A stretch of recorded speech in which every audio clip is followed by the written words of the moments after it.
नमस्कार विद्यार्थी मित्रांनो, शब्दांचे सामान्य रूप या व्याकरणाच्या भागात पुन्हा एकदा तुमचे स्वागत। आज आपण शब्दांचे सामान्य रूप म्हणजे काय हे समजून घेत आहोत आणि शब्दांचे सामान्य रूप या व्याकरणाच्या भागाचा हा सेशन क्रमांक 2 आहे। यापूर्वी आपण शब्दांचे सामान्य रूप म्हणजे काय आणि या शब्दांमध्ये परिवर्तन होताना काय काय नियम अभ्यासायचे असतात हे आपण पाहून घेतलेलं आहे। अशाच या शब्दांच्या सामान्य रूपामध्ये परिवर्तन होताना अजून काही नियम आपल्याला लक्षात ठेवायला हवेत, याचा सविस्तर अभ्यास आपण शब्दांचे सामान्य रूप या सेशन क्रमांक 2 मध्ये आता आपण अभ्यासणार आहोत। सुरुवातीला आपण पुन्हा एकदा शब्दांचे सामान्य रूप म्हणजे काय हे समजून घेऊया।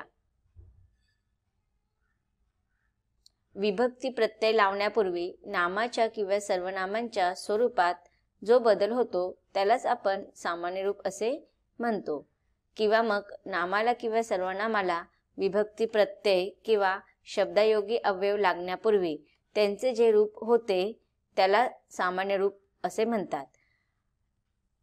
म्हणजेच काय तर मूळ शब्दामध्ये जेव्हा आपण शब्दयोगी अवयव किंवा विभक्ती प्रत्यय लावण्यापूर्वी त्या मूळ शब्दामध्ये जे परिवर्तन होतो, मूळ शब्दाचं जे काही रूप बदलते त्या बदललेल्या रूपालाच किंवा त्या बदललेल्या मूळ शब्दाच्या स्वरूपालाच आपण शब्दाचे सामान्य रूप असे म्हणतो।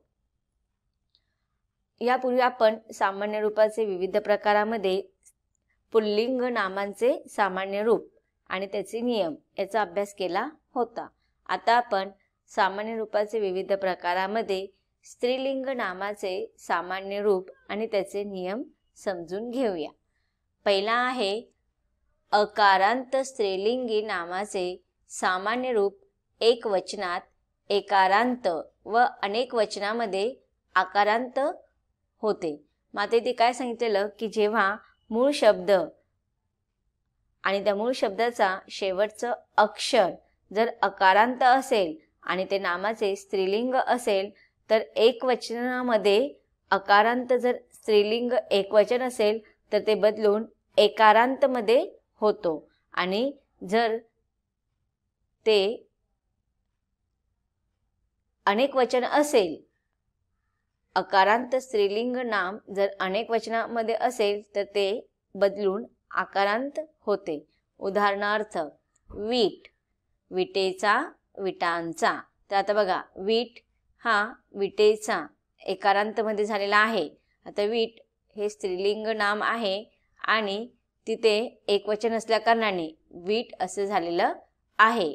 किंवा मग विटांचा, जेव्हा आता हे वीट हे एकवचन आहे आणि अनेक वचनामध्ये त्याला आपण आकारांत बनवतो म्हणजेच विटांचा। त्याचप्रमाणे जीभ हे अकारांत स्त्रीलिंग नाम आहे, एकवचनामध्ये आपण एकारांत मध्ये परिवर्तन करतो, जसे जिभेला।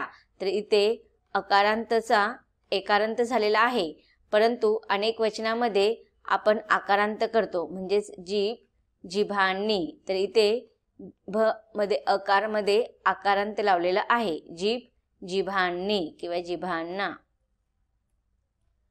पुढचा नियम आपण समजून घेऊया। नियम क्रमांक 2, काही अकारांत स्त्रीलिंगी नामांचे सामान्य रूपे इकारांत मध्ये होतात। उदाहरणार्थ भिंत, भिंतीला, विहीर, विहिरीत। तिथे बघा अकारांत स्त्रीलिंग नाम आहे तर त्याचं सामान्य रूप इकारांत मध्ये होणार आहे। तर आता भिंत मध्ये दुसरी वेलांटी लावलेली आहे म्हणजेच इकारांत, विहीर, विहिरी। तर हे झालं दुसरा नियम। दुसऱ्या नियमानुसार विहीर हा विहिरीचा शेवटचा जो अक्षर आहे तो अकारांत आहे, परंतु आपण त्याच्या सामान्य रूपामध्ये परिवर्तन करताना तो इकारांत म्हणजे विहीर, विहिरी असं होणार। र मध्ये दुसरीची वेलांटी लागणार। पुढचा नियम आहे नियम क्रमांक 3, आकारांत स्त्रीलिंगी नामाचे सामान्य रूप एकारांत होतात। आतापर्यंत आपण अकारी स्त्रीलिंग नामाचा नियम पाहिला, नियम 1 आणि 2 मध्ये. आता आपण नियम 3 मध्ये काय पाहत आहोत की नामाचं स्त्रीलिंग मूळ शब्द असेल आणि त्याचा शेवटचं अक्षर जर आकारांत असेल तर त्याचं सामान्य रूपामध्ये बदल करताना ते एकारांत मध्ये होतं. उदाहरणार्थ शाळा शाळेत, भाषा भाषेचा, माता मातेला, विद्या विद्येने. आता इथे शाळामध्ये शेवटच्या अक्षरामध्ये आकारांत आहे, परंतु त्याचं सामान्य रूप बदलून एकारांत मध्ये होतं. म्हणजे शाळा शाळे, भाषा भाषे, माता माते, विद्या विद्ये. पुढचं आहे स्त्रीलिंग नामाचे सामान्य रूप. नियम क्रमांक 4. इकारांत स्त्रीलिंग नामाचे सामान्य रूप एकवचनामध्ये इकारांत आणि अनेक वचनामध्ये इकारांत किंवा यकारांतामध्ये होते. उदाहरणार्थ भक्ती भक्तीने, नदी नदीचा किंवा नद्यांचा, बी बियांचा, पेटी पेटीत, दासी दासीला, दासींचा, स्त्री स्त्रियांना. तर याच्यामध्ये बघा, भक्तीमध्ये इकारांत स्त्रीलिंग नामाचे स्वरूप आहे आणि ते इकारांतमध्येच आहे. तसंच नदीमध्ये पण इकारांत अनेक वचनामध्ये नदी आहे, परंतु त्याचं अनेक वचनामध्ये नद्यांचा सुद्धा होऊ शकतो. म्हणूनच आपण इथे इकारांतच्या ऐवजी एकारांत लावलेला आहे. त्याचप्रमाणे बीचं अनेक वचन बिया असं होतं की नाही, मग इथे एकारांत झालेला आहे. पेटी पेटी, दासी दासी, दासींचा. म्हणजेच इथे पेटी आणि दासी याच्यामध्ये इकारांत अनेक वचनामध्ये इकारांतच राहणार आहेत, परंतु स्त्री या स्त्रीलिंग नामाच्या इकारांत स्वरूपामध्ये एक सामान्य रूपामध्ये बदल करताना तिथे यकारांत होतं, स्त्री स्त्रिया. पुढचा नियम आहे उकारांत स्त्रीलिंगी नामाचे सामान्य रूप होत नाही, क्वचित ते वाकारांत मध्ये होते. नियम क्रमांक 5 नुसार काय सांगितलेलं आहे आपल्याला की स्त्रीलिंग नामाच्या मूळ शब्दामध्ये जर शेवटचं अक्षर उकारांत असेल तर त्याचं सामान्य रूप आहे तसंच राहतं, होत नाही, ते अपवाद असतं. पण कधी कधी बदल करताना त्याच्यामध्ये आपण वाकारांतमध्ये बदल करू शकतो.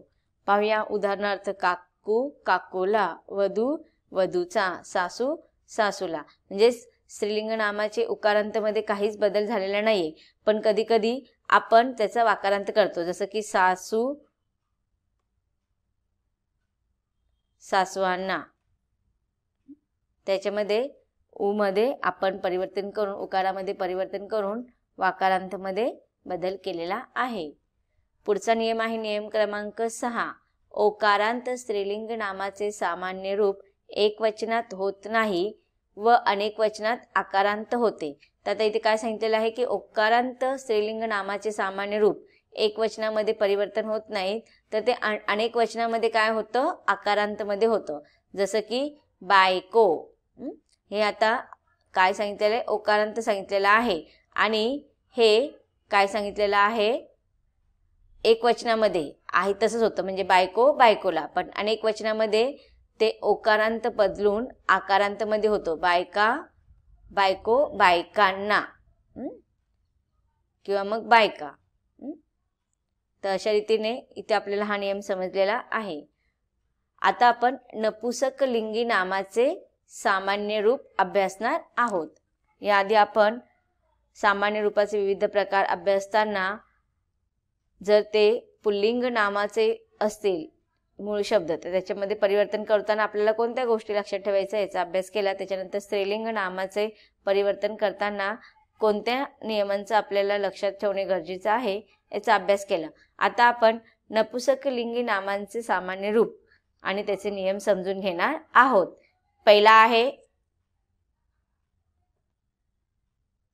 पहिला नियम आपण अभ्यासून घेऊया. अकारांत नपुसकलिंगी नामाचे सामान्य रूप आकारांतात होते.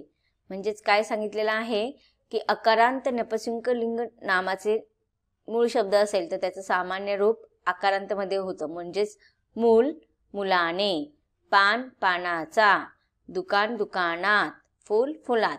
तर आता इथे बघा मूल याचं सामान्य रूप काय झालेलं आहे, मुला, म्हणजेच ते अकारांताचं आकारांतमध्ये बदल झालेला आहे. पान पाना, दुकान दुकाना, फूल फुला. पुढचा नियम आहे इकारांत नपुसकलिंगी नामाचे सामान्य रूप याकारांतामध्ये होते. उदाहरणार्थ पाणी पाण्यात, मोती मोत्याचा, लोणी लोण्याचा. तर इथे बघा पाणी याच्यामध्ये इकारांत नपुसकलिंगी नामाचं मूळ शब्द आहे, परंतु इथे बदल करताना आपण सामान्य रूपामध्ये याकारांतमध्ये होत आहे. पाणी पाण्या, मोती मोत्या, लोणी लोण्या. तिसरा नियम आहे उकारांत नपुसकलिंगी नामाचे सामान्य रूप आकारांतामध्ये होते. उदाहरणार्थ लिंबू लिंबाचे, कोकरू कोकराने, लेकरू लेकराला. तर आता बघा काय सांगितलेलं आहे की लिंबूमध्ये हा शेवटचा जो मूळ शब्द आहे त्याचा शेवटचा अक्षर उकारांत आहे.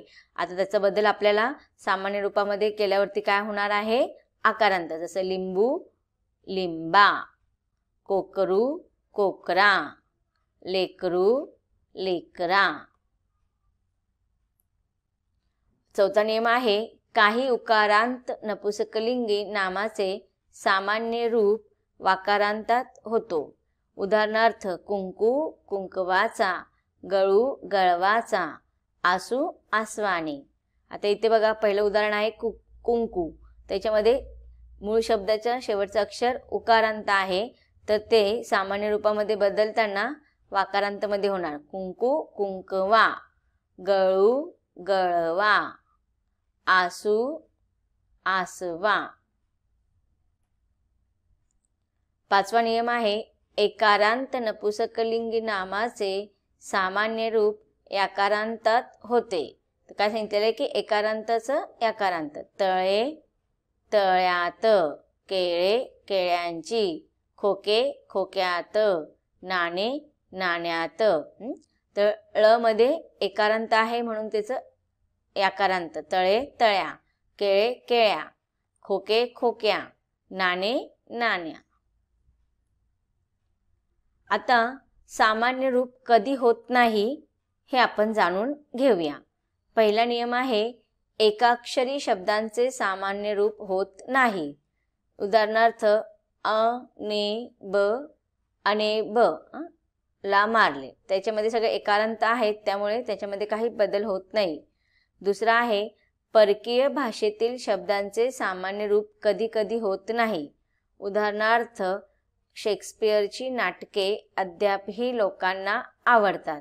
तर हे परकीय भाषांतील शब्द आहेत आणि त्यामुळे शेक्सपियर हे काय आहे, नाम आहे, परंतु त्याच्या नामामध्ये कोणतेही बदल होणार नाही.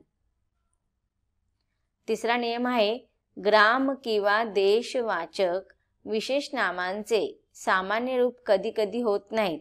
तर बघा काही वेळेला काय होतं की विशेष नामांचे आपण जेव्हा सामान्य रूप विशेष नामांच्या मूळ शब्दामध्ये सामान्य रूपामध्ये परिवर्तन करायचं असेल, परंतु ते गावांची नावे किंवा देशांची नावे असतील तेव्हा त्याच्यामध्ये बदल होत नाहीत. उदाहरणार्थ मी बनारसला शिक्षणासाठी गेलो. तर आता इथे बघा बनारसला, इथे ला हे प्रत्यय लावलेला आहे, पण बनारस आहे तसंच शब्द आपण वापरतो. ही वस्तू मी इंग्लंडहून आणली, त्याच्यामध्ये इंग्लंड या विशेष नामामध्ये काहीच बदल झालेला दिसत नाही. पण चतुर्थीचा स आणि सप्तमीचा त प्रत्यय लागताना सामान्य रूप होते. जसे की नागपूर नागपुरास, हिंदुस्तान हिंदुस्तानात, पंजाब पंजाबात. तर काय सांगितलं की जेव्हा चतुर्थीचा आणि सप्तमीचा प्रत्यय लागतो, चतुर्थीचा प्रत्यय म्हणजे स आणि सप्तमीचा प्रत्यय म्हणजे त, जेव्हा स आणि त हा प्रत्यय लागतो तेव्हा त्याच्यामध्ये सामान्य रूप होते. जसे की नागपूर नागपुरास, त्याच्यामध्ये बघा नागपूर अचं आकारांत झालेला आहे. हिंदुस्तान हिंदुस्तानात, त लागलेला आहे ना शेवटी, नचं ना, हिंदुस्तान हिंदुस्ताना, पंजाब पंजाबा, तसंच नागपूर, नागपुरा. आता आपण विशेषणाचे सामान्य रूप समजून घेऊया. आता आपण विशेषणाचे सामान्य रूप कसे होते ते अभ्यासणार आहोत. एक अकारांत, इकारांत व उकारांत विशेषणाचे सामान्य रूप होत नाही. उदाहरणार्थ, जगात गरीब माणसाला कोणी विचारत नाही. आता बघा, ह्या उदाहरणामध्ये आपल्याला पाहायला मिळत आहे की गरीब माणसाला, याच्यामध्ये गरीब हे विशेषण आहे आणि ते अकारांत आहे, तर मग याचे सामान्य रूप होणार नाही. दुसरं उदाहरण, त्याचे लोकरी कपड्याचे दुकान आहे. यामध्ये बघा, लोकरी हे विशेषण आहे आणि त्याचं शेवटचं अक्षर जे आहे ते इकारांत आहे, त्यामुळे त्याचं सामान्य रूप होणार नाही. तिसरं उदाहरण, मला कडू कारल्याची भाजी आवडते. त्याच्यामध्ये कडू, याच्यामध्ये शेवटचं अक्षर जे आहे कडू या शब्दामध्ये हे विशेषण आहे आणि त्याच्या अंतिम जो शब्द आहे तो उकारांत आहे, त्यामुळे इथे सामान्य रूप त्याचं आपल्याला पाहायला मिळत नाही. दुसरा आहे, विभक्ती प्रत्यय लागलेल्या नामांच्या आकारांत विशेषणाचे सामान्य रूप याकारांत मध्ये होतं. उदाहरणार्थ, भल्या माणसाने. ते इथे बघा, भला हा मूळ शब्द आहे विशेषणाचा, तर त्याचा आकारांत मध्ये याकारांत होणार.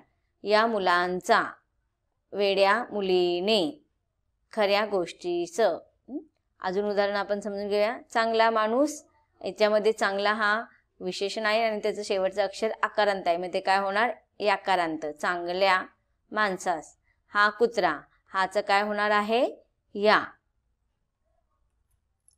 तर विद्यार्थी मित्रांनो, अशा रीतीने आपण शब्दांचे सामान्य रूप व त्याचे काही नियम अभ्यासलेले आहेत. आता आपण शब्दांचे सरळ रूप आणि सामान्य रूप एकत्रितपणे अभ्यासणार आहोत, परंतु त्याचा अभ्यास आपण पुढील व्याकरणाच्या भागामध्ये अभ्यासणार आहोत. धन्यवाद.